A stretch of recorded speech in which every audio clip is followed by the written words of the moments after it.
with your mama. Two Mores in a pod starring Marcus and Deanna. You might just hear some drama. We all a little off kilter. But what you ain't gonna find around this bitch here is a filter. So put the kids to bed before you get comfy and cozy. This is rated MA, mature audiences only. We keep it real, especially in a room full of phonies. From the mill to a mill, get in tune with my homies. The more I got some peoples from the field, y'all should listen to. They provide that real that'll get you through. I got some peoples from the field, y'all should listen to. And I'm so raw, just let a nigga get an interview. I got some peoples from the field, y'all should listen to. They provide that real that'll get you through. I got some peoples from the field, y'all should listen to. And I'm so raw, just let a nigga get an interview.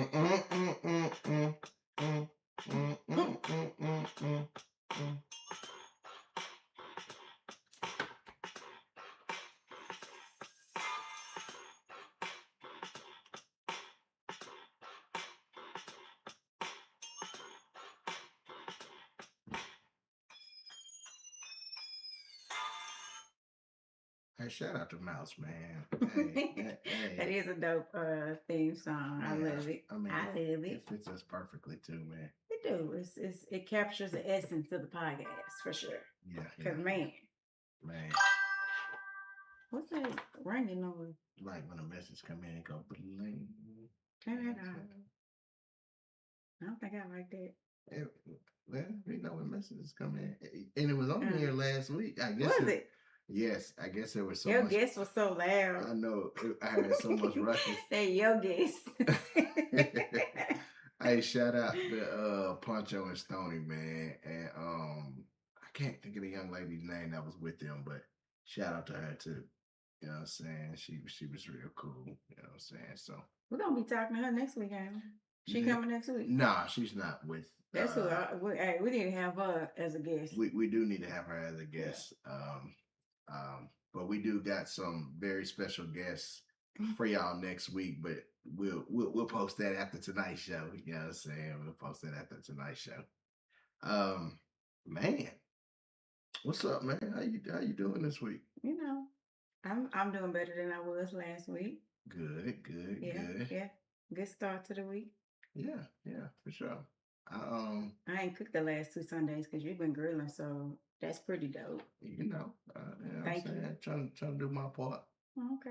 You know what I'm saying? Since I ain't eating your ass, the least I can do is grill for you. What we talking about today? Because you just got a way of ruining shit for me. Man. Don't be like that. Oh, let me tell y'all before we get into it. Oh my God. She headbutted me yesterday, y'all. She headbutted me. Okay, don't get on here telling half stories. Okay.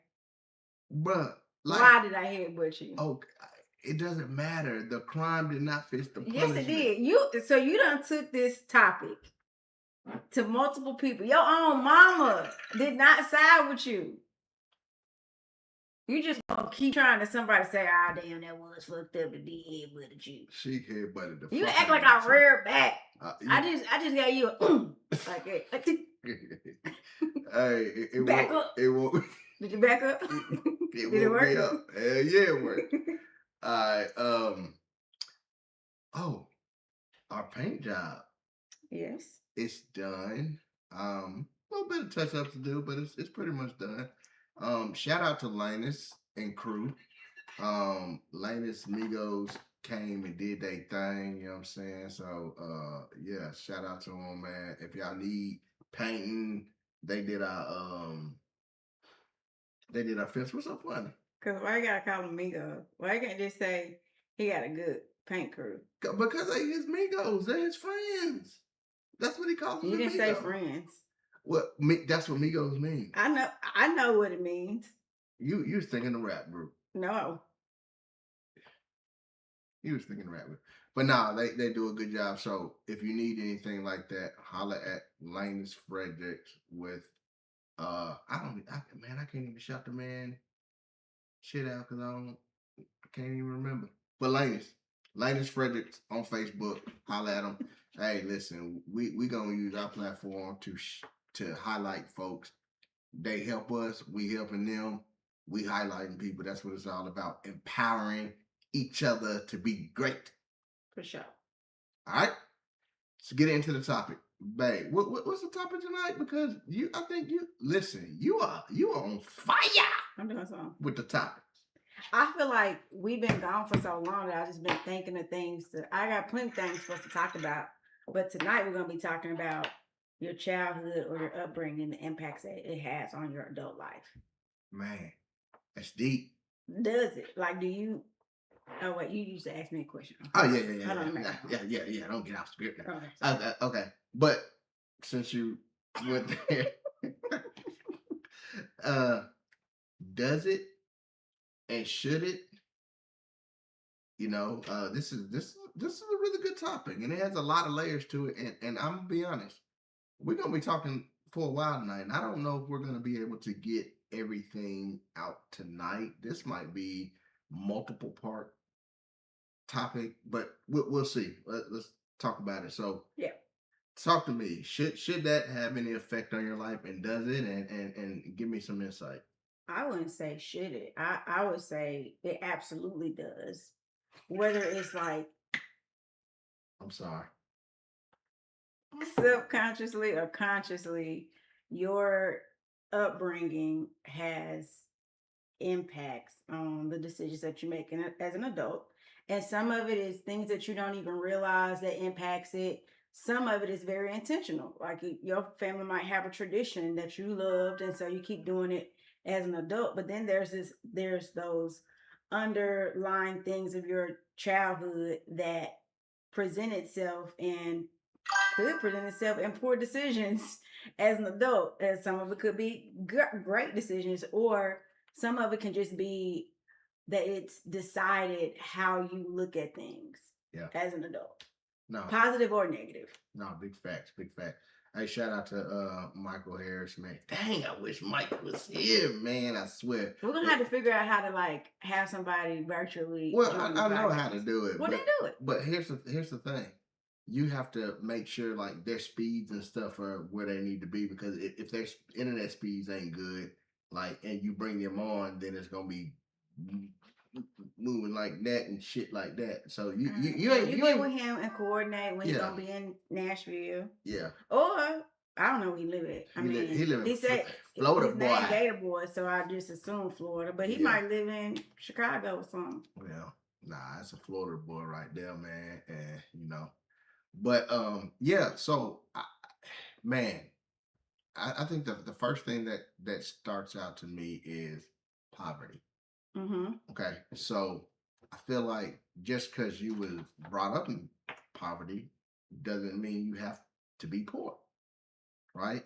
And we always talk about like generational wealth and these things, but if you don't have generational wealth, how do you break the cycle? Oh, he's in Orlando too. I like Orlando. We go to Orlando a lot. We could bring the show to him. That's right. Yeah, we can bring the show to him. But like, how do you break the cycle? Because people always say generational wealth. How do we break the cycle of generational poverty? And so it's a lot of things that we can kind of talk about and see. And for example, I'm gonna start with a life example for me. Mm-hmm. And then maybe you could share a life example, and then we kind of go there. I'm going to talk about how I was treated as a kid. Okay. All right. So my parents were amazing parents. Let me start by saying that they gave me everything that I needed. To have me in church, did everything I was supposed to do. They was supportive at my sporting events. I mean, just amazing parents, right? Yep. But my parents weren't the type of parents that was going to be waiting in line to go buy me a new pair of Jordans. You're going to get these shoes at the beginning of the year. Mm-hmm. You know what I'm saying? You're going to get these shoes at the beginning of the year, and that's what you get. And you're going to get some shoes at Christmas. And they weren't Jordans, man. They were sometimes British Knights, LA Gears. Once my mom got a little bit, more money, she started to kind of buy me like some of the shoes that I wanted, but it wasn't like a every release date type thing. Right. You know what I'm saying? What's good, Elo? And so now as I've grown up, something that was really I remember from my childhood. Now I am trying to. I think sometimes we overcompensate to spoil our kids because of some of the things that we didn't have growing up. And I know that I've spoiled our kids to the point sometimes where they haven't earned it and sometimes don't even fucking deserve it. Right. But that's something that I remember being that kid in school that never had the new Jordans or never had the new whatever. And so now you know what I'm saying, maybe overcompensate. So that's something that's a small example, and we'll go into other examples, but that's an example that I think of that because of how I was brought up, that has had a significant impact on my life. So y'all spoiled. So that was actually my question. Do you feel like because you grew up in poverty, how does that impact how you spend as an adult? Like I know you called out how that influences your parenting decisions on how you spend on the kids, but what about for yourself? Like, do you feel like that's a reason why you, I don't know, drive a Corvette, or I don't know, like how does that, or has it had any influence on how you spend on yourself as an adult? Good question. I'll say yes and no. Okay. I'll say yeah because like when there's things that I've always wanted as a kid and I never get it and got it, you know. And again, not because my parents weren't, that just wasn't them, right? And so now I feel like, man, anything new that come out, motherfucker, I want it, and I'm gonna get it, and I'm gonna be first. I'm Ricky Bobby in that bitch. If you ain't first, you last. Oh, You know what I'm saying? okay. I'm gonna get it first. You know what I'm saying? Like, and I know sometimes I get excessive. Like, the fuck do we need with two slushy makers? I wasn't gonna say nothing, but And we finna get a third. see, Party over here. see, we're gonna talk about this. Ain't nothing to talk about. We're gonna talk about it. But you gonna let your childhood trauma decide how you gonna spend your money? Yeah. But now the Corvette thing though, that ain't got nothing to do with anybody else. That was, you know, I told you why I got the Corvette. You know, childhood friend showed me his Corvette and told me you can get one. And so I went and got mine. Yeah. You know what I'm saying? But hope you don't feel that way about sex. Oh, Elo, that's a whole nother topic, big dog. We're gonna have to. Come on, Elo. Don't. Laz, what up, man? Yeah. Yeah, that's family in the building right there. Hey man, Laz is so funny, man. If y'all ain't seen Down Bad and seen Laz, he's the bank robber, or he the help. Just watch the damn movie. So let me ask you, what's some of your upbringing, how it's kind of shaped your. So I'll start where you started with how you interact with the kids. So my mom, for example, we kind of grew up together. My mom was a teen mom. I also was a teen mom. We'll talk about that too. But because my mom had a different parenting style of like, sometimes I like listen to you and how you grew up, and I'm like, oh my gosh, my mama didn't like, we wasn't getting whoopings like that. Whoa, like, I wasn't. Oh, you got your ass whooped. Yeah, I was getting beat. Like, I don't have stories of like now I'm not gonna say my mama didn't discipline us, but my mama was like a talker, and she figured out a way of like disciplining us, but also explaining and talking to us at the same time. So I got a lot of punishments. I didn't get a lot of whoopings. Like my mom would have had to have been like pissed off at me to whoop me. And so, well, we argue about this all the time. I also am a talker. Like I want to explain to my kids. I take time to explain to them where you went wrong. Here's why you're being punished. This is how long you're gonna be punished. I know, like I don't really like say things like because I said so, because I didn't hear that growing up. My mama didn't say shit. No, it was Lance, whatever. No, you abused us. That's another childhood trauma that we'll talk about. Because toxic relationships. I had a toxic cousin who would put me in a corner and beat me with a homie sock and make me sniff paint. And it was toxic, but that was one of my favorite people to hang out with when I was a kid. And so there you go. But no, my mom was a different, like she had a different parenting style, and I think I've had some of that with our kids. Yeah.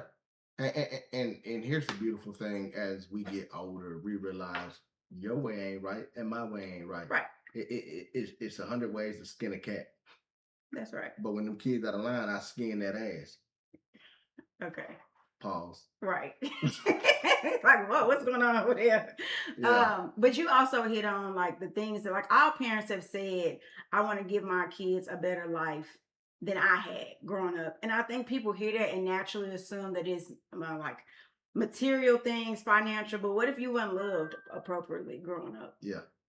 Like, does that fall into the I'm giving my kids a life that I was not afforded?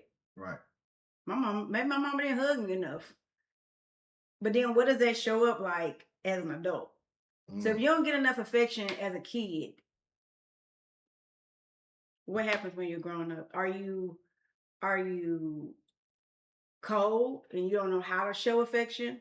Or are you always chasing affection? Because I always say your childhood, while I don't believe that your childhood should shape you, or like it doesn't define you. Like it's gonna shape you, it's gonna influence you. But once you become an adult, you have to be aware of the things that are like still impacting you from your childhood.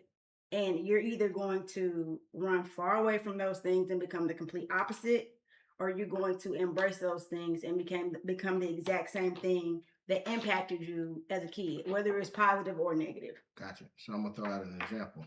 Let's say in the childhood or in your upbringing, you come from a family of drug users, alcoholics. Does that, okay, damn statistics, we're gonna talk about it in just real talk. Do you feel like when you come from that more than likely that's what you're gonna be when you grow up? I mean, I think it has a strong influence on it. Like so I'm gonna give you my own personal experiences because so I don't smoke weed. I might nibble on a little edible every now and then, but I'm not a weed smoker. Damn, and feds. It's not that I judge people who smoke weed, but I personally I know the things that I enjoy doing. I want to do them all the time. I have an addictive personality. I've had a grandparent that was on drugs. I've had my dad was on drugs. And so like I have watched what being on drugs, the impact that it has on yourself, on your loved ones, and then your relationship with your loved ones. Because once you clean up, there's a whole nother journey that you got to go through that, it takes a strong person to be able to pull themselves out of that. And I'm very proud of my granny. I'm very proud of my dad for being able to pull themselves out of addiction. But watching them made me say, oh, I never want to experience that. Even, like sometimes it's a lot of peer pressure because damn near everybody in my family smoke. And it's like sometimes I'm left out of stuff because I don't smoke. But the alternative, I don't want to take that risk. That's something that I don't want to play with. So I don't. But I will nibble on a little gummy every now and then. So I'll let you know.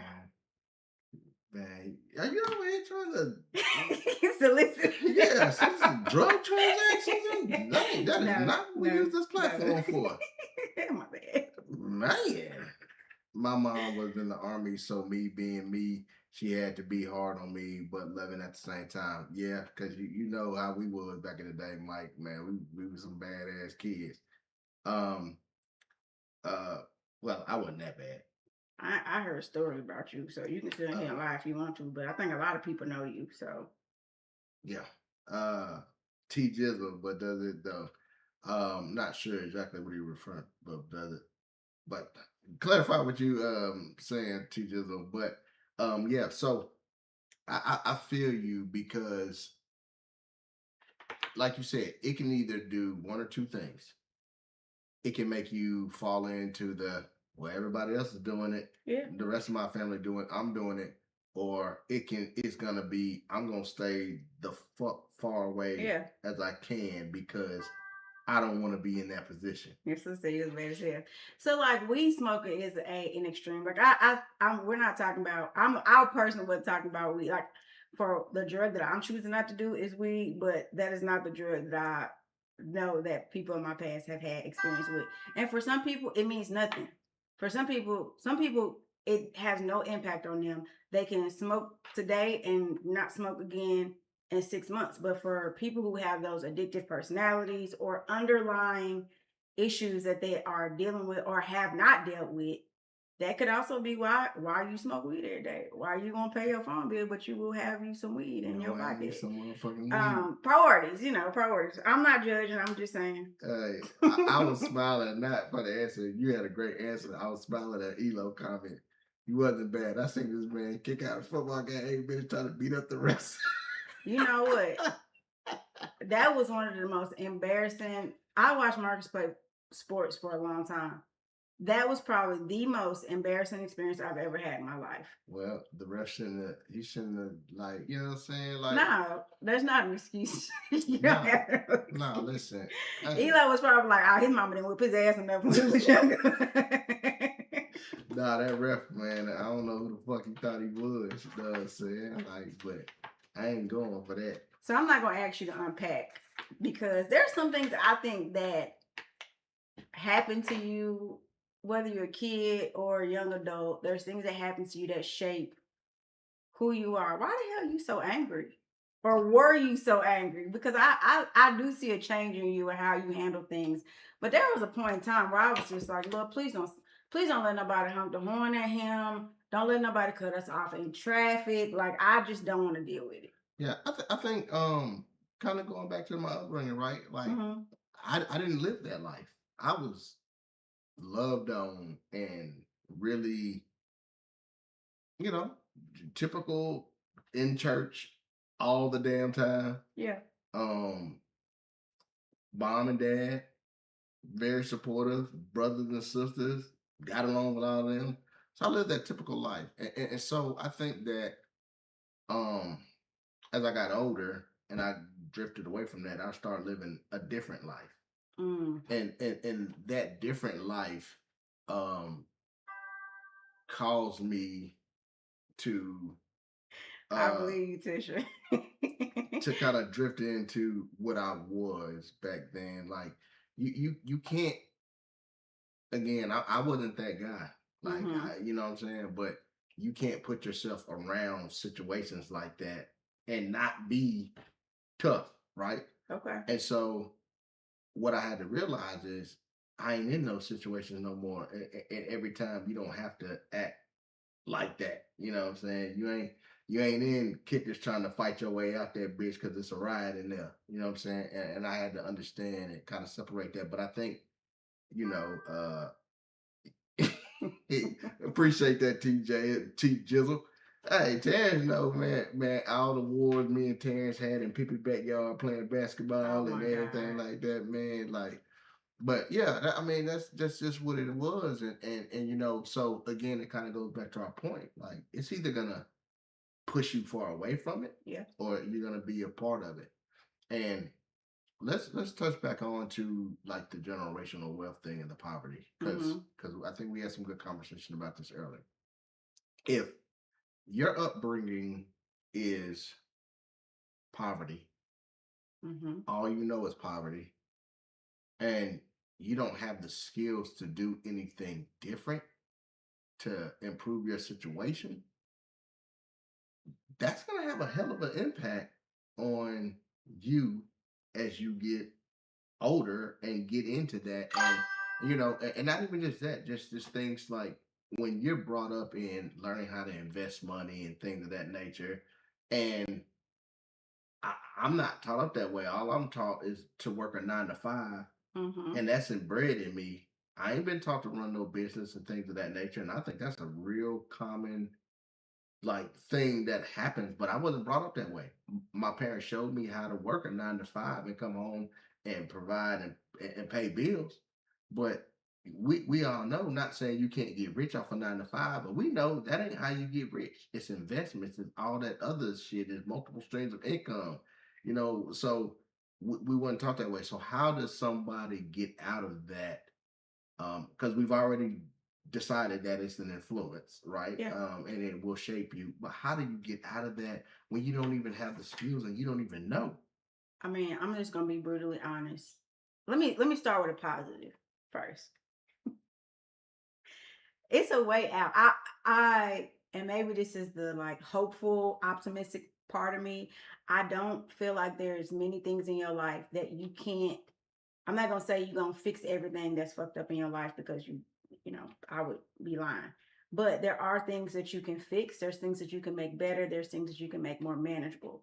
So, okay, maybe you're not gonna be rich, but on the path of becoming rich, there's resources available for you now. Like back in our parents' day, there was no such thing as Ubering or, you know, entrepreneurship without having some nest egg left to you. There's very, very minimal people who built their own business without having some kind of leg up. Yeah. And so especially for the Black community, there was not a lot of entrepreneurship because of that. A lot of opportunity that were in the Black communities were cut out.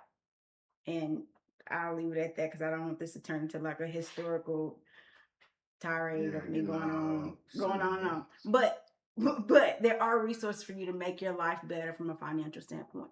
But on a negative side, for people who have never been exposed to that because they grew up in poverty, they grew up in the same block, never left their neighborhood, never left their area, they haven't seen what's out there, or there's no one in their life that's willing to expose them. For some people, that's all they know. And for some people, ignorance is bliss. And that might be an example in that circumstance where if I don't know that there's better out there for me, maybe maybe this is it. Maybe I just need to find my own bubble of happy. But once you expose this age old rhetoric that knowledge is power. So once I'm exposed to something that's better, then it's on me as an adult because I hate when I hear people like blaming their childhood for the way that their adult life has turned out. I'm not being insensitive and saying that it doesn't have an influence, but at what point does your childhood stop being the reason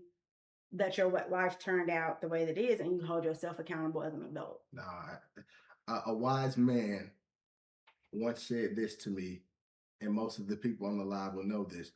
Hey, buddy, excuses are like buttholes. Everyone has one and they stink. So, honestly, your childhood, using that as an excuse. When you're, and I'm not saying it has no variance. Yeah, it absolutely has It impact. definitely has impact. But when you're still saying, oh, well, I wasn't taught to do this and I wasn't taught, well, who taught you how to roll that blunt? My cousin. Who taught you how to be the best player in Madden? So you telling me you can roll a blunt better than anybody in the world and be the best player in Madden, but you can't get your ass up and research some shit to make you some money? No, that's facts. You know what I'm saying? And so that's how I be saying things. And Michael put a good example. I looked at drugs different because my stepdad was a straight crackhead, and I seen the behind the scenes trauma. Right. Your things, saying things like that. And these are all things that we have realized as adults. There's no telling what kind of things you were exposed to or experienced as a kid that you have blocked out from a memory, but it still drives some kind of instinct in you. So, I mean, I was going to mention this later on in the show, but like just acknowledging that, oh, I have this behavior because of, this happened back in the days. Some things you just don't know yet. And that's where this like discovery of like yourself and self-awareness, that's why that kind of stuff is so important. Because now if you just like, hey, this is who I am and I don't give a fuck, I ain't changing, then this ain't for you. But if there's things about yourself that you are questioning, or you are unhappy about, or you just curious of like, man, why? I don't know why the hell I keep lying to that girl. Something might be wrong with me. Like that might be something. You could have had some childhood trauma that you just ain't ready to face. And everybody's not gonna be in a position or in an emotional place where they are willing to face that shit head on, because some of it, when you start uncovering things that have happened to you, some of it is painful. Some it's gonna be some shit you're like, God damn, I wish I didn't remember that shit. But then once you do, it's powerful, because once you can't solve any problem without first realizing that it's a problem. And then once you realize that it's a problem, then it's now that empowers you to go do something about it. Or you can keep letting it be a problem. Facts. T. Johnson just said something that we'll touch on a little bit later, but he said your environment shapes your reality. And if your environment shapes your reality, then how the fuck do you get out that environment? Because sometimes it's easier said than done. But we'll come back to that. We deal with a lot of relationship topics on this show. We do. Okay. So with that being said and done, what about trauma that people have seen from maybe their mom and dad, maybe their mom and somebody else, or their dad and somebody else, when they're seeing abuse, they're seeing verbal abuse, they're seeing all this type of what love ain't.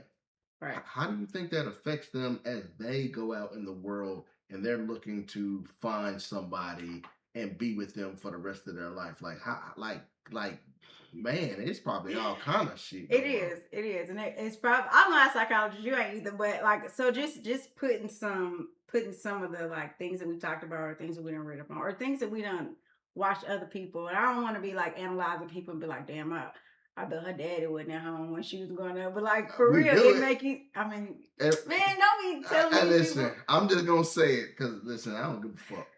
Every time you see like a little boy dancing and doing the splits and shit, the first thing people gonna say is, his daddy ain't at home. What the fuck is his daddy? But you know what? That's not always true, because we also know, I mean, in my personal life, I know that I have people in my family that are feminine or gay or whatever, and they did have they're like your childhood. It can't always explain away everything about you, because there are just some traits that we have.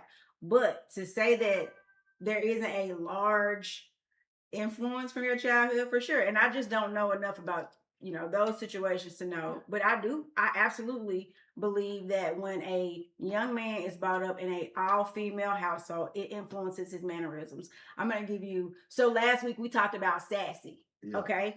Because shit, that was Stony, I'm a girl, so I can do that. So Stony talked about, because he said that women call him sassy because he has standards. But I'm going to give you a prime example of why, and this maybe makes people a little bit more sensitive to the things that they say. So, young man brought up by a single mom, maybe have 2 or 3 sisters. He around women all day. Guess what he doing all day? He's observing women. And so when he grows up, he may grow up and be 100% all man. But when I learn my communication style from my mom and my sisters, how am I going to communicate? Carl Anthony Towns. You're gonna communicate like a woman, because these are the things that you have been exposed to. There's nothing. Let me just make sure I'm saying this correctly. There is nothing wrong with that. I'm just saying, when you see it in the world, that may be a reason why. Because if young men don't have men examples to look up to, his mama ain't got no brothers, and he ain't got no uncles, he ain't going down to the community center. The only example that he has is a woman. And there's a lot of wonderful tendencies about women, but it can influence how a man carries himself. She can't walk him in the bathroom and show him how to flip that thing up twice and get the little pee off the tip. Right, yeah, he's gonna have to learn that on his own. He gotta. Hey, real talk, if you shake it more than 2 times, it's playing with yourself. Thank you, Marcus. You gotta get that off the tip real quick. Did you learn that as a kid? I did. Okay. Yeah. Thanks. But kind of going back to the relationship thing. So hold on. Elo said his mom was thuggish though. Okay, so I talked about how women are amazing. We are. So your mama probably had a little thug in her and maybe was even extra thug because she's raising a son. Like some women, they know that they need to flex their style because they raising a young man. Oh, now men can do that too. Yeah, but I'm just speaking from my own perspectives. Okay. I know men can. I don't see men comb a little girl's hair, and I think the little stiletto pumps in the club little skit that Dad's been doing with their daughters. I think that is adorable. Like I know that. Yeah, I ain't doing that. Cause your feet ugly. Yeah, and other reason. But okay. So no, but getting back to the relationship thing though, because this is a big one.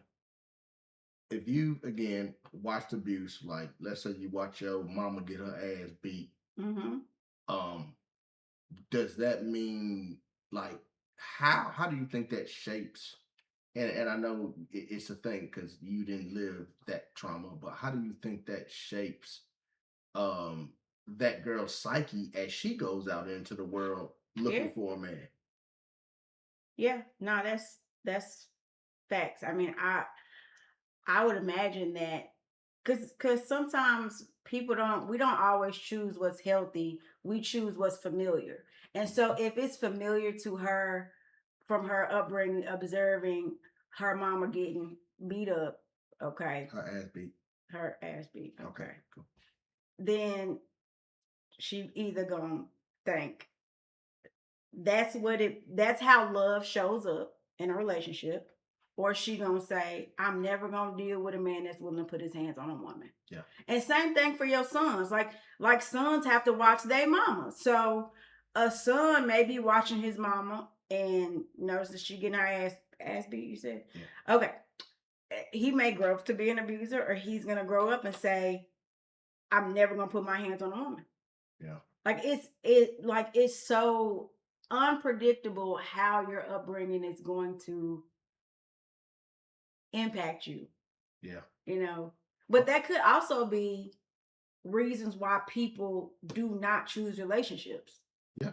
I think it can affect you, like we said, both ends of the pendulum. Like one, it might be like, hell no, I've seen that. I watched my mama get cheated on. I watched her get her ass beat. I'm never gonna be in that position. And they put that force field, that guard up. Yeah. On the other side, it's like, well, my mom got her ass beat, so that's cool. Yeah. You know, I'm cool with getting my ass beat because my mama got hers beat. But my daddy still put food on the table. He came home every night.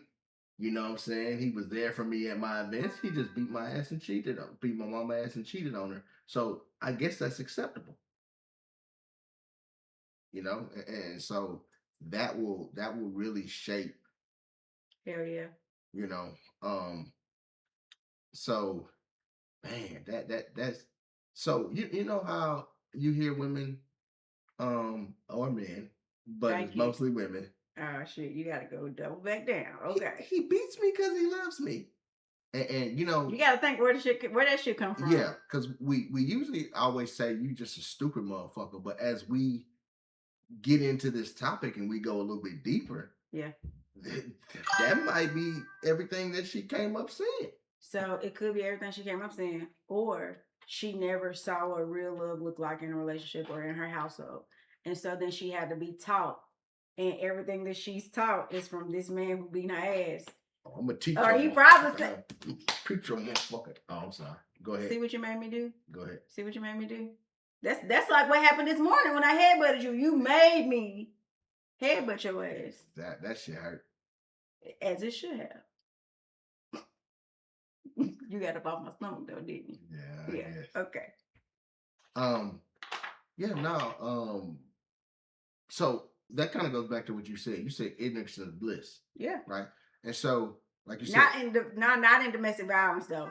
Yeah. Ignorance do not need to be bliss in that. Let me repeat myself, ladies, men, if you are being abused. But here's the thing. Yeah, no, you're right. Nobody should ever sit there and be abused. But in the same sense, if that's all they've seen and that has been accepted, whether verbal or physical, and that's been accepted and that's all that they've seen, then it's kind of fortunately, it does fall into the category of ignorance is bliss because, like you said, you ain't seen what true love is. You ain't seen how the man courts his woman or how he brings flowers. Like if you ain't seen that and you've seen, that like I don't know if that's a difference.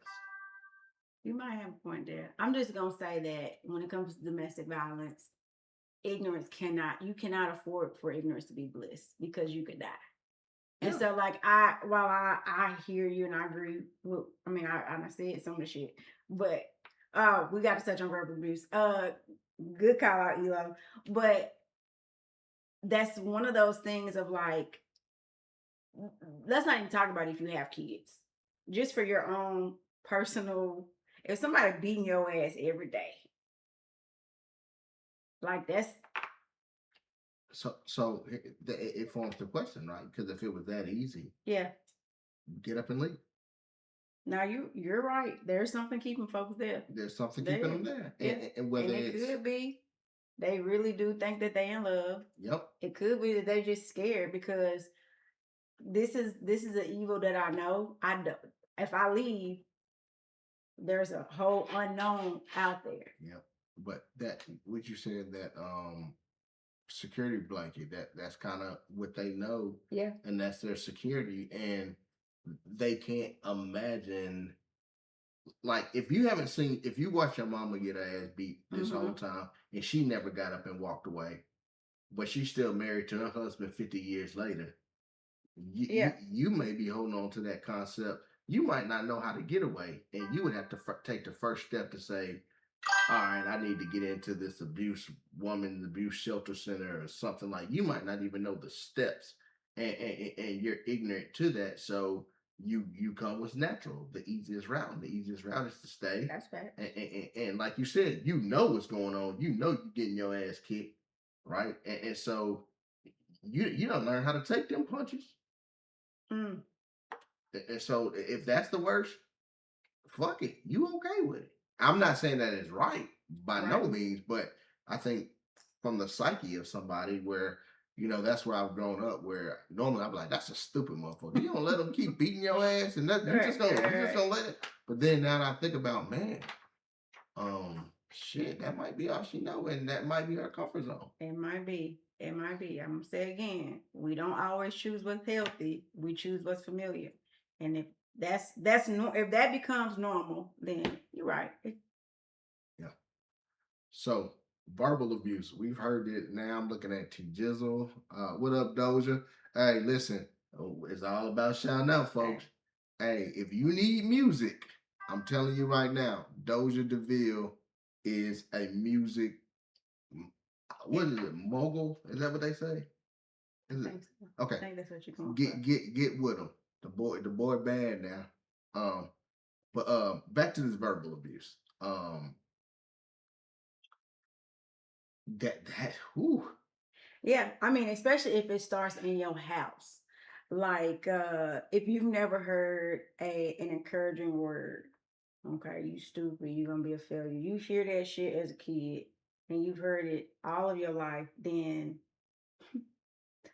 you're gonna grow up not knowing, you're gonna grow up thinking that you stupid and you're gonna be a failure. Your school, you probably didn't do great in school. Like that, I actually think I'm glad Elo mentioned verbal abuse because I think that shapes you just as much, if not more, than physical abuse. And it's more common. And people, you've always heard about physical abuse, but I'm not gonna say recent, but people haven't talked about the impact of verbal abuse as long as they've talked about physical abuse. Yeah. You can see the pain and bruises and all that, but you can't see what verbal abuse does to you. Yeah, let's talk about that verbal abuse.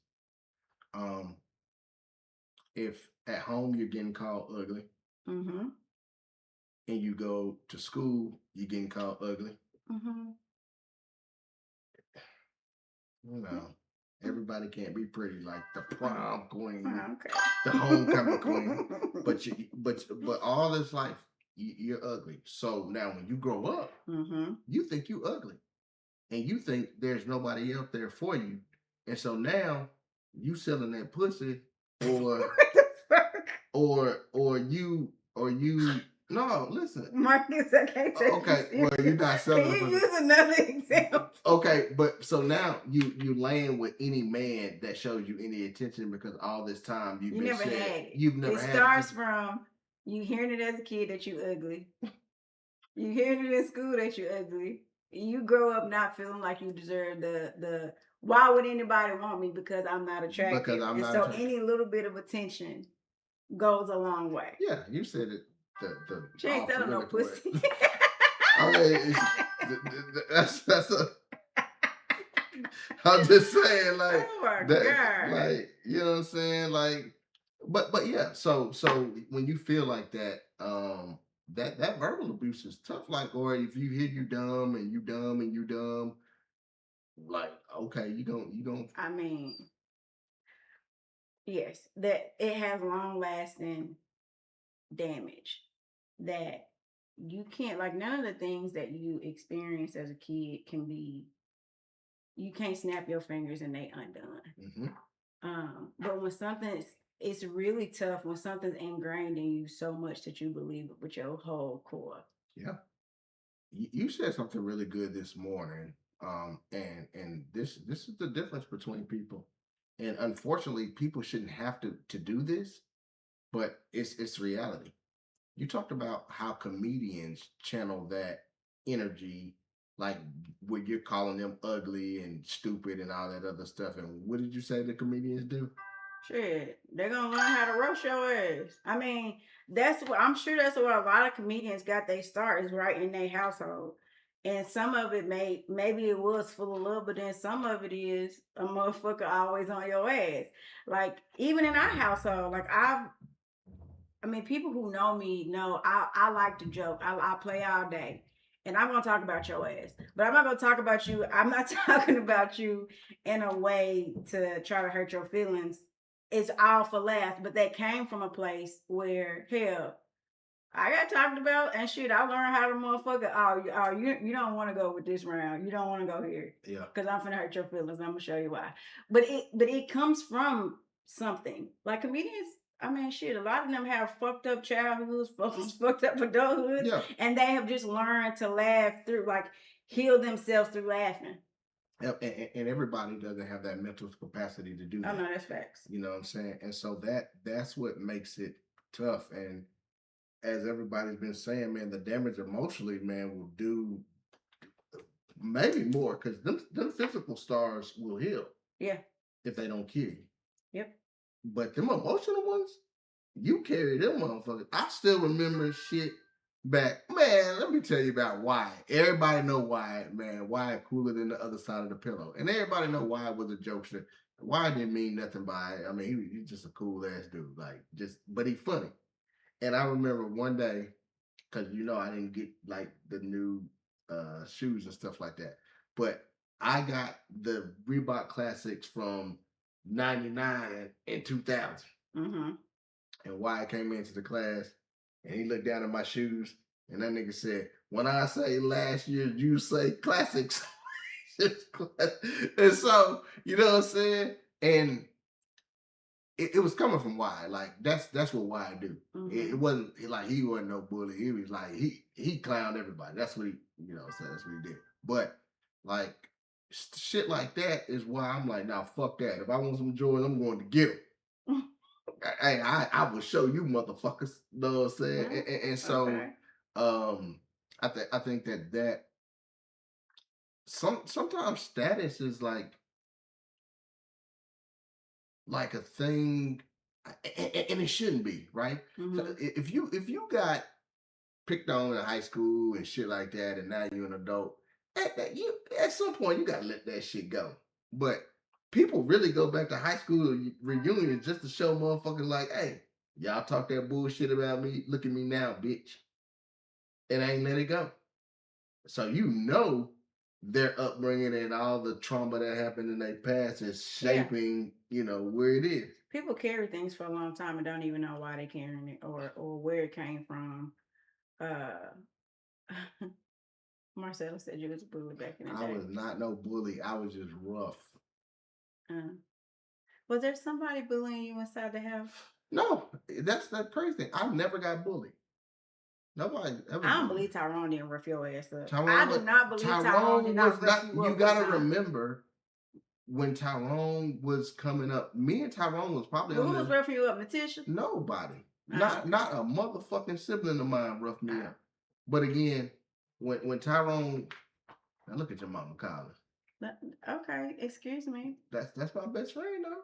I can listen. I'm my best friend.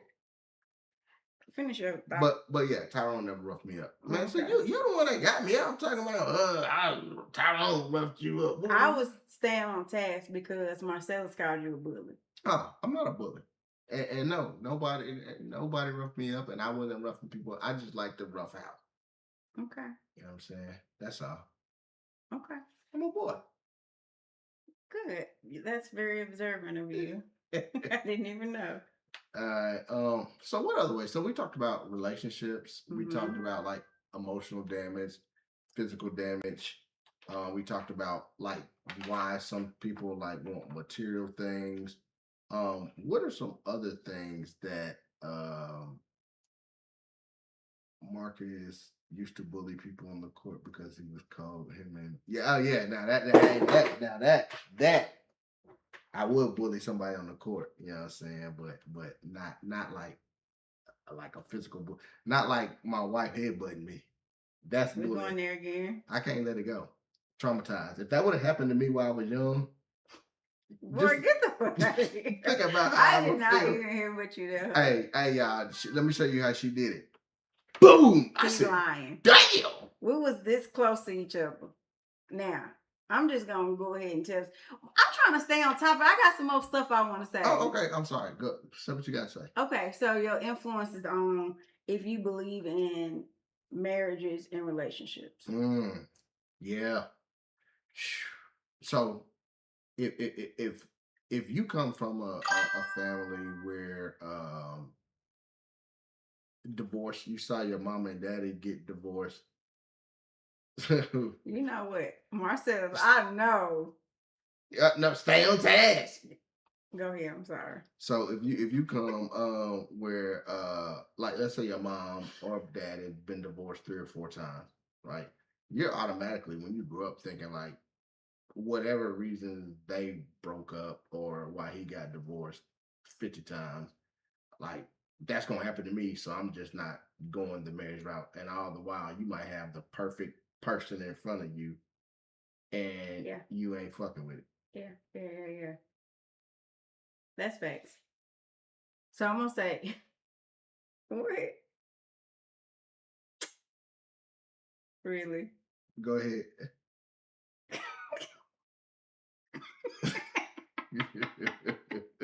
You childish as hell. But no, that's facts. I think that what you experience in your household, what you observe, your parents, if they together or not together, that's all gonna have some impact on how you feel about relationships. Yeah.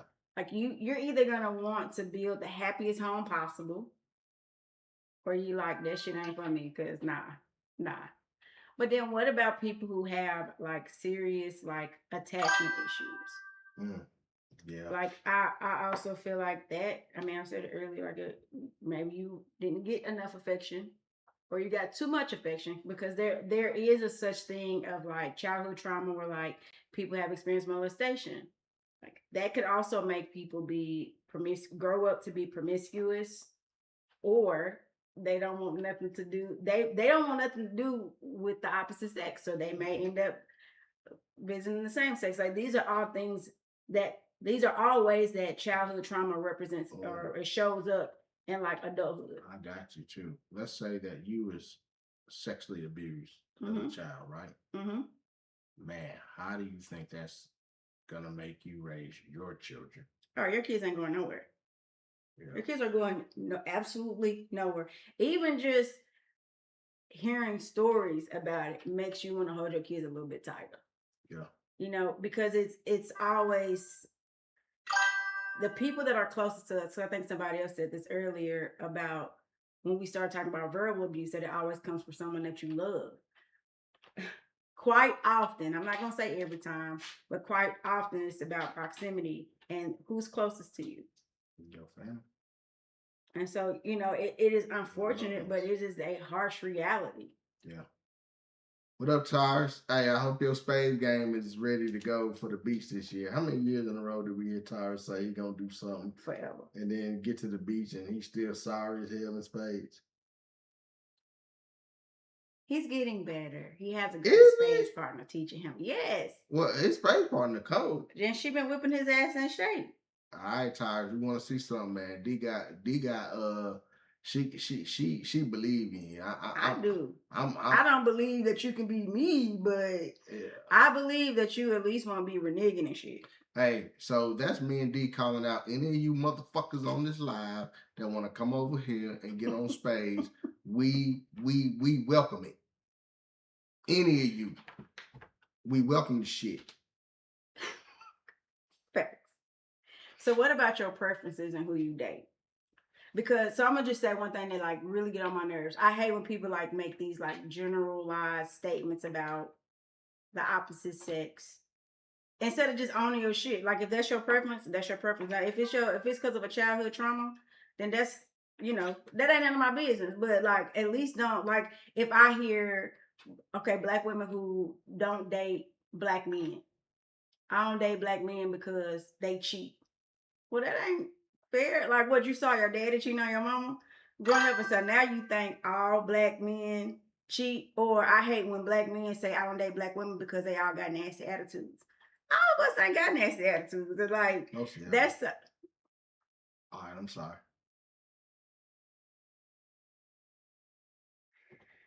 I can't even finish my point now. It's a joke.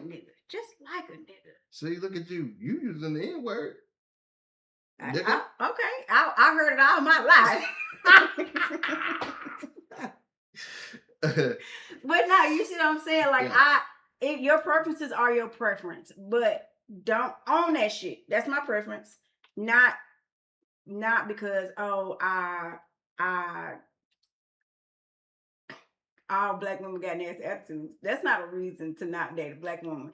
Now, what could be happening is you grew up in a household with a mama who maybe was a little bit too tough on your ass.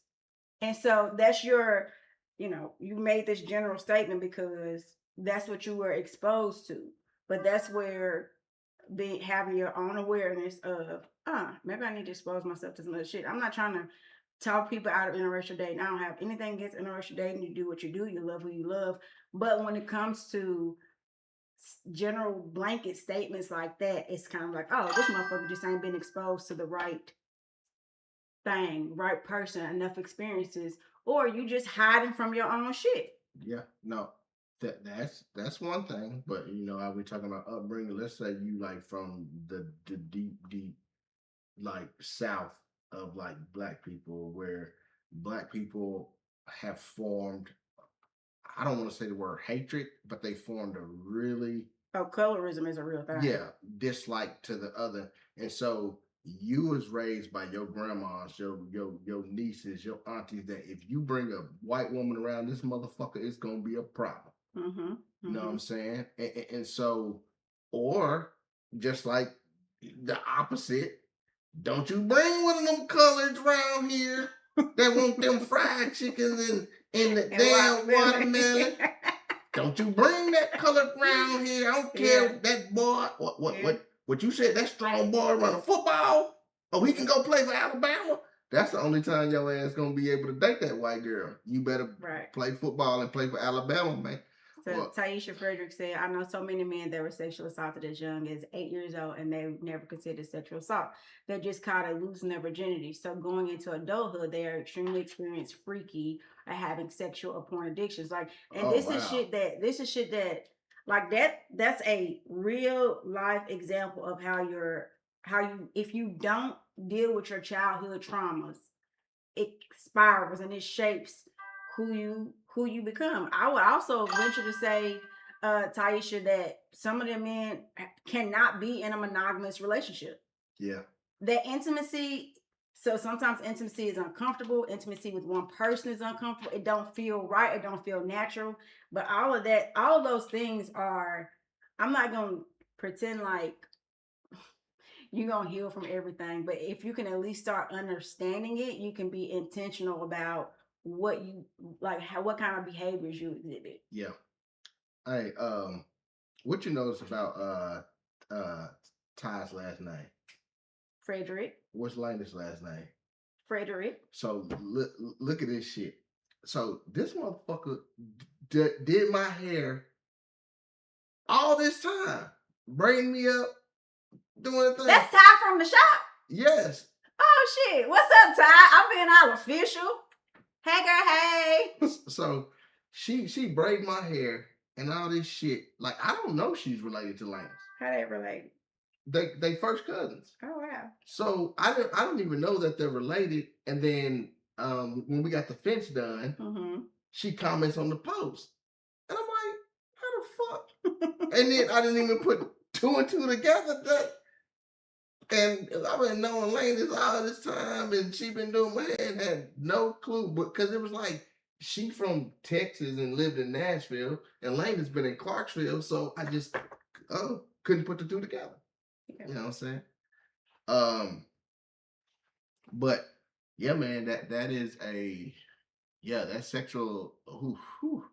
I mean, that has so especially if you are exposed to sex at whether you just done came across porn or you were molested or you were sexually assaulted or like raped, physically raped, like those things stay with you for so long. Like most people actually need to talk to a therapist to undo the trauma that's caused by those kinds of things. And again, some of the stuff is you don't even realize. I ain't gonna lie, as a kid, like seeing my, back in the day they had the porn VHS and they had a little picture on the outside of it where you can see booty top.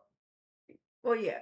I mean, like seeing those things as a mature adult, I can connect the dots on some of the things that I've experienced, some of the things that I've done, some of the things that I've said I'll never do, and some of the things that that I like to watch stemming back from things that I have watched in porn when I was a kid. And the crazy thing about porn now is it's so accessible. Yeah. Like we had to sneak in to somebody's room, get up under that bed, and then throw that thing in. You know what I'm saying? And now all they got to do is go to xnxx.com, and there you go.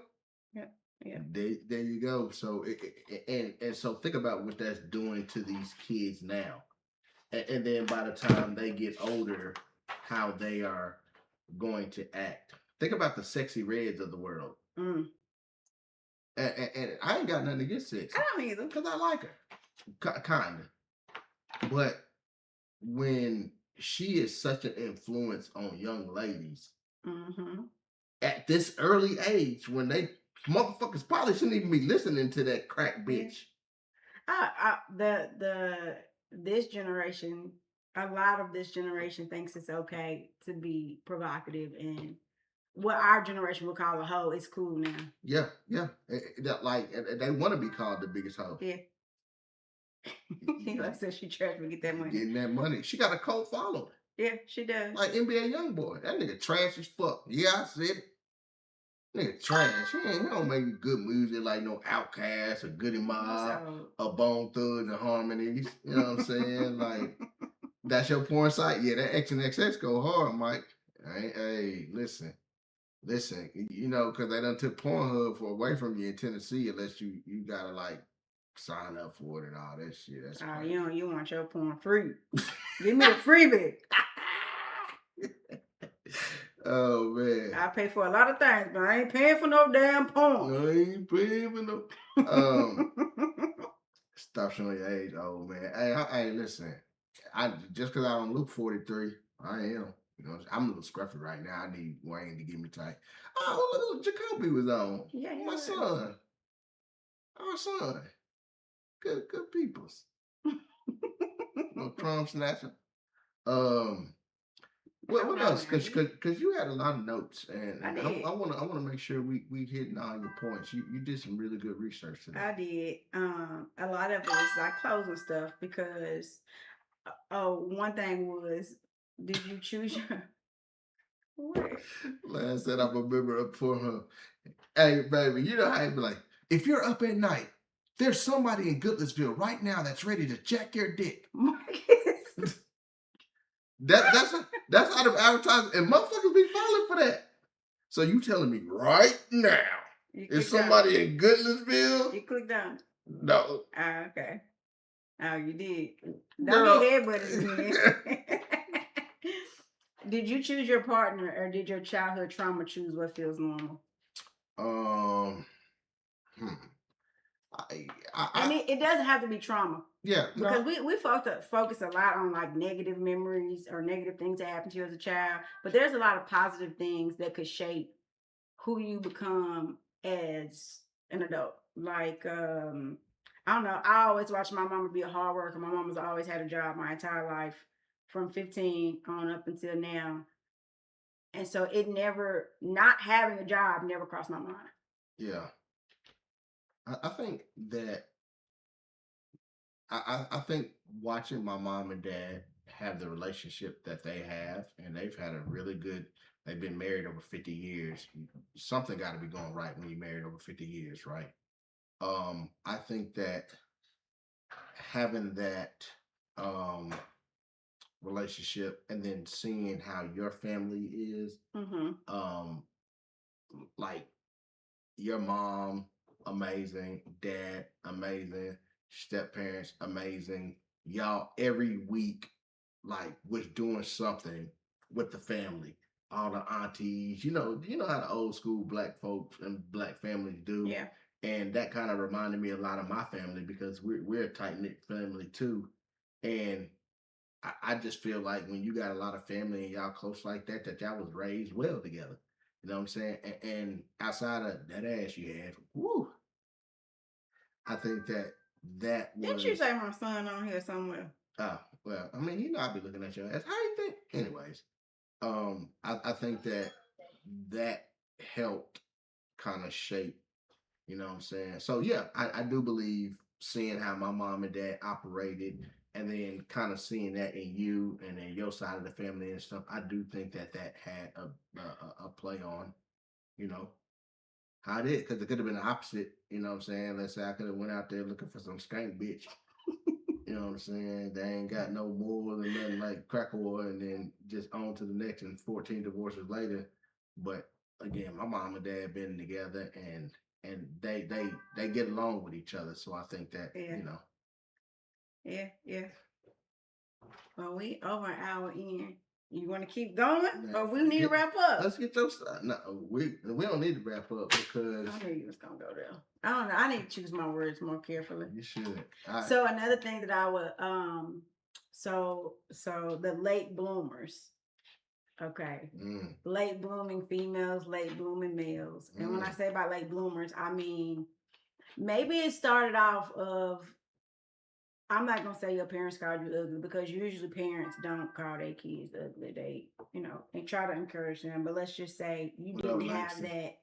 You didn't have that kind of, people weren't physically attracted to you growing up, and then you bloomed.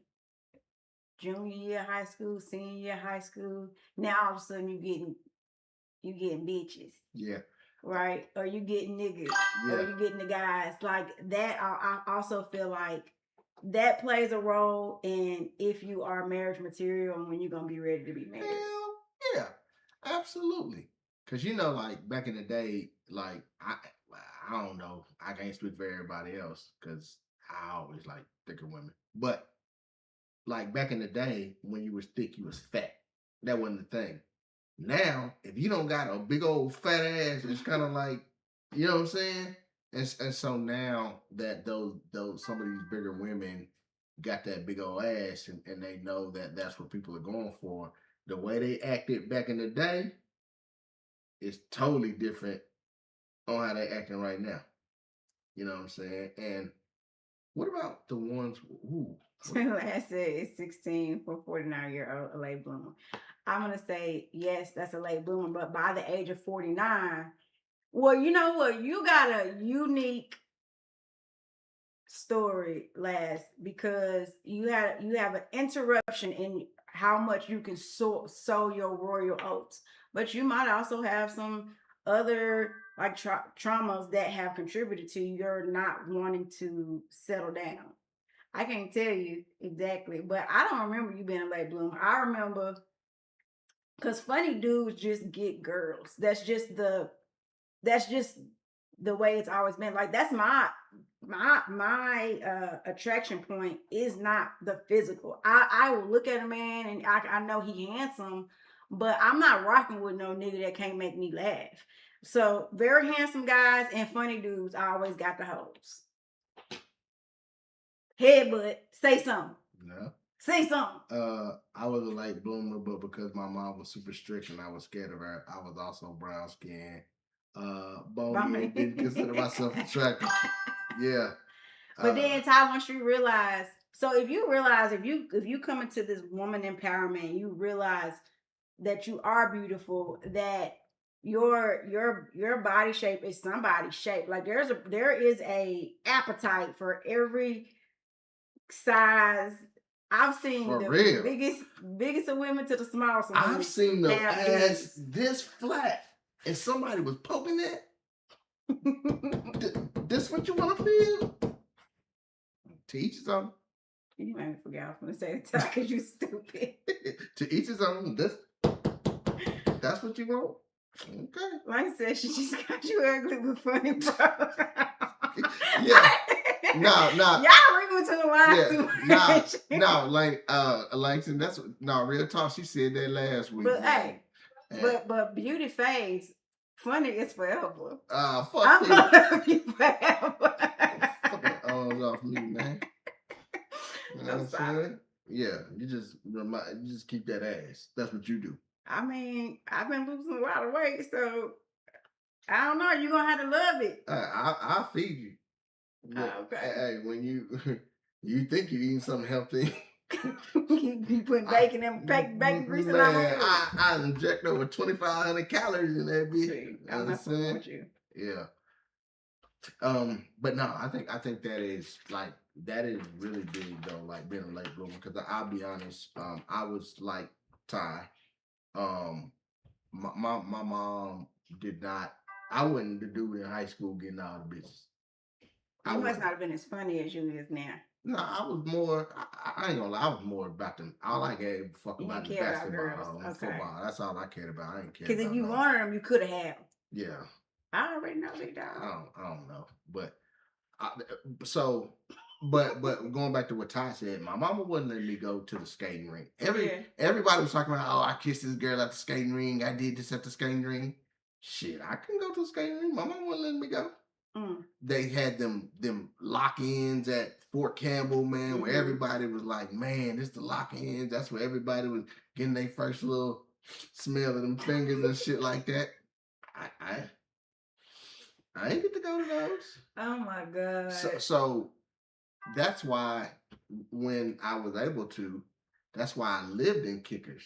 I lived in those places, like, because, you know, like man, like I didn't get that when I was young. You know what I'm saying? So I didn't, you know, like, and now, and then that's why you understand that. That's why people now, I did the club so much at that time. Now that's why I'm like, I'd rather not do the club. You know what I'm saying? I often tell people, like, people used to ask me about one of my friends and like why he wouldn't settle down, why he was, and I'm like, okay, you got to think about it. And this isn't an excuse, but I do think once you understand what makes a person tick, then you can understand, is this something that I want to continue dealing with, or this ain't for me? Because if you're a late bloomer and you doing this thing because you just haven't experienced enough, then that's different than I'm never going to settle down. Yeah. Now, what I am also going to say is, just because a person, don't wait on nobody forever, because it could absolutely backfire, and a person could never ever want to settle down, and they're just going to continue to string you along. that is something different than I'm just a late bloomer who haven't experienced life. Yeah. There's something else that's making that person say relationships aren't for me. Yeah. No, that yeah. And that's a whole nother topic. Whole nother. Lisa said, well, if you're single over 50 as a man, 9 out of 10 times you're dating younger. Vice versa, usually with women. It's because as men, we trying to prove something. That's true. Like, yeah, if you still in them streets at about 50, you probably is dating. You probably don't want nobody your age. You probably like, yeah. Because you thrill seeking at the time. And people think that younger women are thrill seekers, but I'm here to tell you, get you somebody in their 40s. Because I don't want to get headbutted again. Okay. Yeah. I got some, but it was because of football. And my best friend, she had bad and cheer captain. Bad. So, yeah, and came with perks. Hey, use your resources, Elo. Right. Yeah, get to what you got to do. Use your resources, my nigga. What else you got, girl? We already talked about attachment issues and how that could shape your relationships and how you. What about the people who continue to run to the toxic relationship? Who can I run to? Who can I run to feel this empty space? Like, do some people are some people so used to chaos that when they have peace, it don't feel good to them? It don't. And so I guess if the nigga ain't acting crazy and telling you he gonna kill you, he don't love you. That's unfortunately. And so going back to how you was brought up, if you wasn't showed that love is sometimes just coming home. Love is just sometimes put your feet on me, I'm rubbing them. Love is peaceful. Intimacy. Yeah. That's the difference between. Yep. Yeah. So if you don't know what that feels like, but all you've seen is I can't get out the house because he grabbing me and putting me in the headlock. That's what you know. I'm sorry, Elo. But you got to think about that. I'm not here to analyze you, and if you ever want to come on and talk about it, we can absolutely talk about it. We will have you on here, Elo. And it could be that chaos feels normal to you. It could also be the kind of woman that you're attracted to, because whatever has wired your brain, it could be you could be the problem, or it could be the kind of woman that you're attracted to that's a problem. Either way, I think you are the person who said that all Black people should be in therapy. That might be something for you to uncover in like some therapy or some one-on-one self deep reflection. Yeah, I ain't going to therapy. We are aware. Yeah, I can't do it. But you could do it. I ain't finna have this motherfucker tell me what's wrong with me. You don't even know me, nigga. Michelle says negative attention is better than what they think is no attention. That's facts. Facts. That's especially if you ain't used to getting attention. I mean, you see it show up in kids all the time. You don't show your kids enough attention, then they start acting out to get your attention. Yep. And when that gets your attention, they're gonna continue acting out. Yeah, no, that is. Elo said all people, but you know what? I came with black men. Black men, let me just y'all come here real quick. Come here, let me tell y'all something. There's nothing wrong with seeing a therapist. Okay. There's nothing wrong with it. You talk about what you want to talk about. You talk about it at your pace. And it may help you work through some shit. Or, y'all can keep bottling shit up and not heal. I mean, if you wanna hinder yourself from healing, or maybe you don't think you got nothing to heal from, is that what you're saying? I'm saying that I don't need nobody to talk through my shit. I'm mentally strong enough to get through shit. I don't need no fucking help. For those who it's not a matter of mental toughness. And so I want to make sure that your comments is not going to discourage somebody else from going to see a therapist or going to see therapy. I'm not in therapy. Everybody, but it's different. Not because I don't think I won't benefit from therapy. I'm just not ready for it yet. I'm not. I don't think that I need it. I think that every situation that I've been in my life, I've been able to get through, and I've been okay. And am I a perfect person? Of course not. But I think that I'm able to mentally get myself through with who I have around me now. And I don't need to go talk to a stranger. That's just my opinion. Mm-hmm. You know what I'm saying? I'm not saying that I'm right. I'm just saying that's I'm my so glad opinion. you said You know what I'm that. saying? Yeah, that's my opinion. Because there's some things that there are some impacts that your behaviors could be having on people that you don't even realize is happening. Yeah, and I like Charles Barkley. I am not an icon. Yeah, but you are a He said father, I'm you're not a a role husband, model. you're a brother, you're an uncle. Like those are real titles that people watch you, baby. Yeah. Well, shit, going to therapy, not playing crazy as a vet. I need my 100%. You dig? Right. I feel you on that. Get that money, man. No way. Yeah, a good woman to talk to is, but I agree. I think that I don't know. I think that maybe my outlook on things is different. I do tend to look at the glass half full. Mm-hmm. And so when things start to come crashing down to me, where people are like, I'm stressed, I'm like, I'm this, I'm that, I'm that, because of my life experiences, I'm like, shit, this is easy. I can get through this. Yeah. And so that's just my outlook on shit. No, I understand. And some people gonna feel the exact same way. There's a stat that I looked up earlier that says childhood verbal abuse alone can increase the risk of poor mental health by 64%. Man, I'm not gonna argue with them numbers. Um, and so if you take nothing else away from this, like talk, be kind to the words that you use for your kids and your loved ones. Yeah, and not even just your Like kids. choose that shit carefully. Like even just if you grew up in a household where your mom or your dad yelled all the time, like that shit has long lasting effects that people don't even think about. Shit, you're doing your best to raise your kids. You can't think about those things. You don't think about those things in the moment. Yeah, I think you think about coaches, right? Because I'm one of those coaches that yell. I do. I yell, I cuss you, but what I'm always gonna do is before you leave that practice, I'm gonna make sure y'all pick you back up. Yeah. Because I don't want people to just stop yelling. Because sometimes you gotta yell at a motherfucker to get your point across. Yep. But there's nothing wrong with yelling at them and then picking them back up. You know what I'm saying? And it ain't gotta be like right then and there.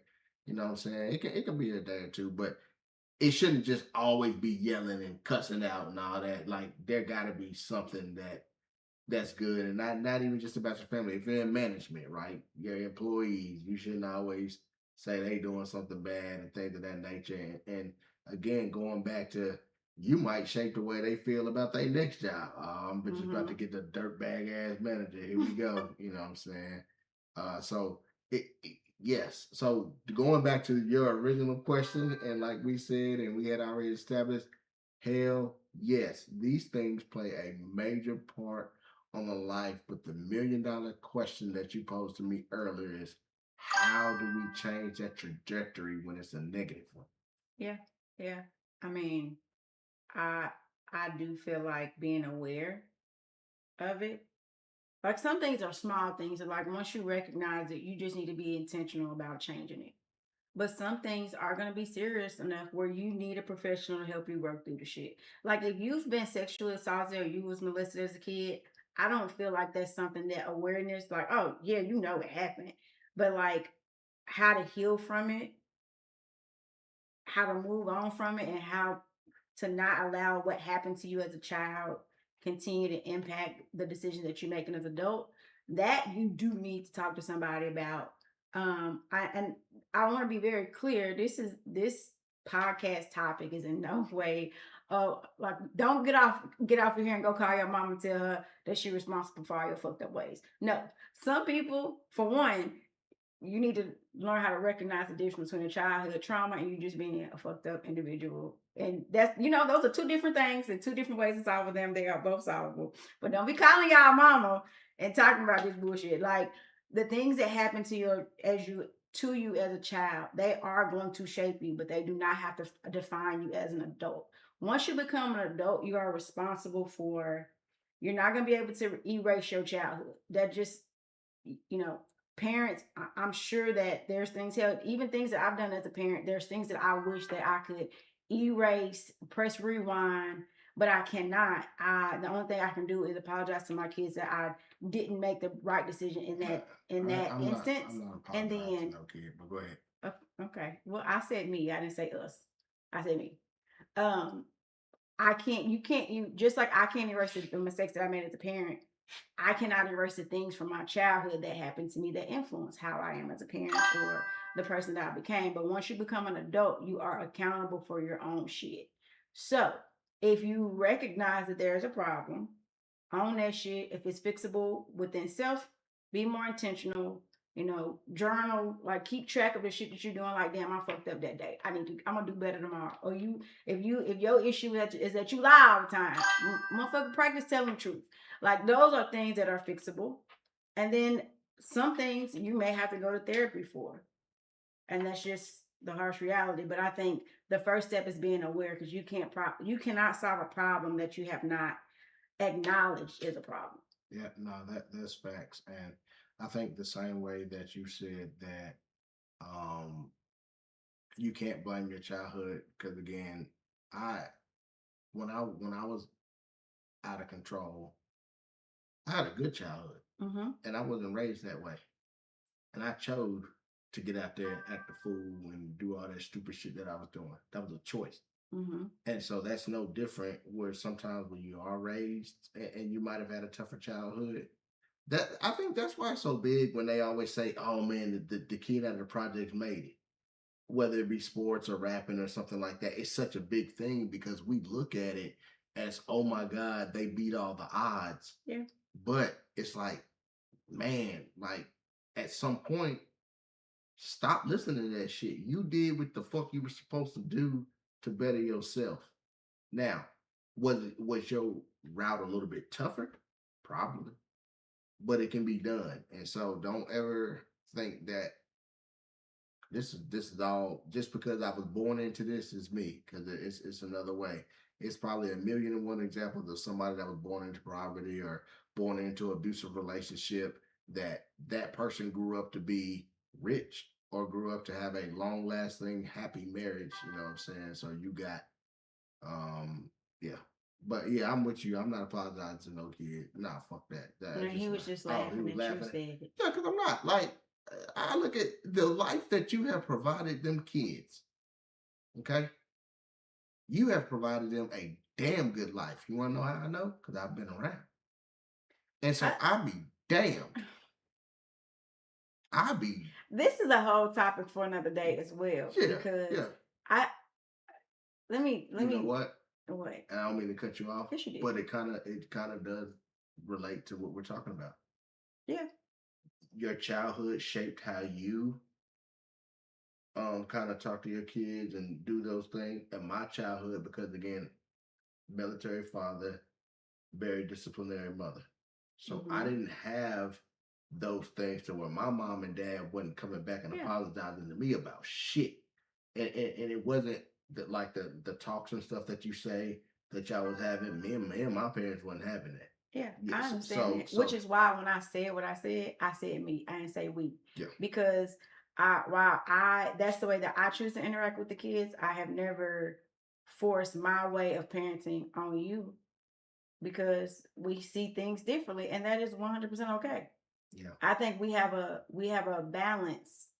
Our kids get a balance, because I'm going to be the talker. I'm going to have a conversation with you, but you also have been a strong disciplinary, and that's not always fair to you, because nobody wants to be like, fuck, here come dad, what the fuck I done did now. Like, you don't want to. I never want you to feel like, or the kids to think that you're the bad guy, but at the same time, I have a way that I like to deal with shit, and you have a way that you like to deal with shit. Yeah. And neither one of them's wrong. No. And Vonda says it depends on the situation when apologizing. Right. Yeah. Exactly. And so there are some things that I'm not gonna apologize for, but there are some things that if my child brought it to me, and like, when you did this when I was a kid, it made me feel like that. Okay. I'm not gonna just be dismissive. I don't think being dismissive in a situation is healthy. Like, I'm gonna acknowledge it. I ain't saying dismissive, but I think I'm not going to apologize, and I think that. So apology, explanation, whatever the case may be, we're gonna have a conversation about it. I'm gonna be willing to hear my kid out, and I'm willing to have a conversation. If I feel moved to damn, that was fucked up. I'm sorry that happened.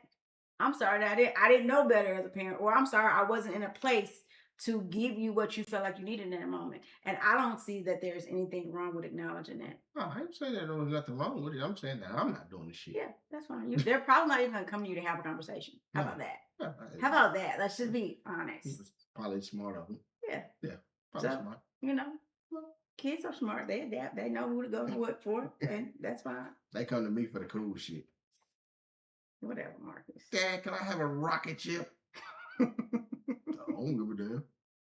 All right, so let's wrap it up because we have been on here. I told you this conversation could be like there's so many more layers, and I'm probably like this is very healing. Just to even like say some of this stuff out loud, and even some things that, granted, there's some stuff that all of us have probably done that we dealing with, and it might have nothing to do with your childhood, but it do make you think of like, damn, I keep making this same mistake over and over again.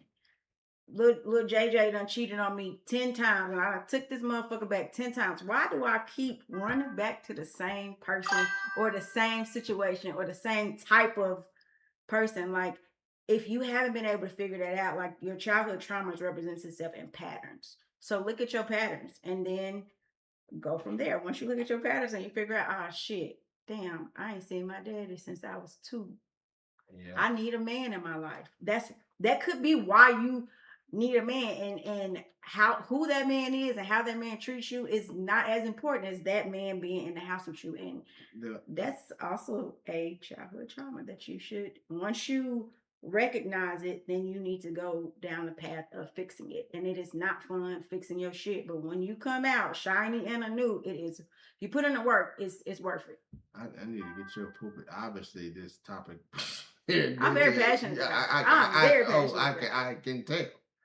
Oh, fuck you, Marcus. No, I don't say nothing. Whatever. All right, what you got to say? Are we closing up? I wasn't even saying it was a bad thing. I was just saying that you see how you saying that's a childhood trauma shit again right there. Because I wasn't even saying it was black girl bad attitude coming out. Oh yeah, that too. Hey, but no, I was here. I am telling you that you doing these good topics and shit, and you just talking that ever since you headbutt me, you think you can just talk to me any kind of way you want.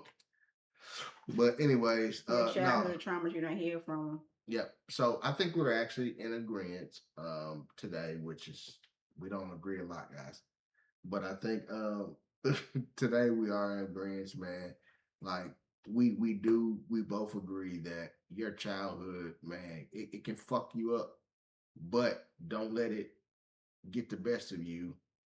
Do whatever you got to do, whether that's talk to somebody, whether it's seek the knowledge that you need to seek, whether it's, find your mentor, whatever it is, that doesn't have to define you. And you can be great and you can still beat the odds. We good? Yeah. All right. So this week was a, kind of a serious episode. I mean, of course, I gotta say some stupid shit. But next week, we're gonna have some clowns on here next week. So I'm apologizing in advance for our guests next week because these girls are finna come on this thing and cut the fuck up. I'll be posting the the thumbnail and all that. Yeah, we need that because the last 2 shows it's been very testosterone heavy, and I don't feel outnumbered, and so we got to bring the heavy hitters to come and make you see what that feel like. Bring them ladies on because I want all the smoke next week. Oh, yes, and you're gonna get it. I want all the smoke next week, but hey, we appreciate y'all because again, almost an hour and 35 minutes, and y'all hung in there with the comments and all these people that's throwing these beautiful comments in. We got inboxes, man. Y'all inbox us and come get on the show and let's do it live. Let's do it live. Don't be scared of me, indeed. We don't bite. We here, but with that being said and done. Welcome to the greatest podcast. Go argue with your mama. 2 more is in a pod starring Marcus and Deanna. You might just hear some drama. We all a little off kilter. But what you ain't gonna find around this bitch here is a filter. They might still on Kiss the it. bed before you get comfy and cozy. This is rated MA. Nah, my Mature phone audiences home, only. We keep it there real, was that especially here in a last room week. full of Some of them homies. got From them the like mill probably to the a mic mill. that's in the Get in computer. tune with my homies. The more I got some peoples from the field, y'all can listen to more. They provide that real that'll get you through more. I got some peoples from the field, y'all can listen to more. And I'm so hard to let Nick get an interview more. I got some peoples from the field, y'all can listen to more. They provide that real that'll get you through more. I got some peoples from the field, y'all can listen to. And I'm so hard to let Nick get an interview.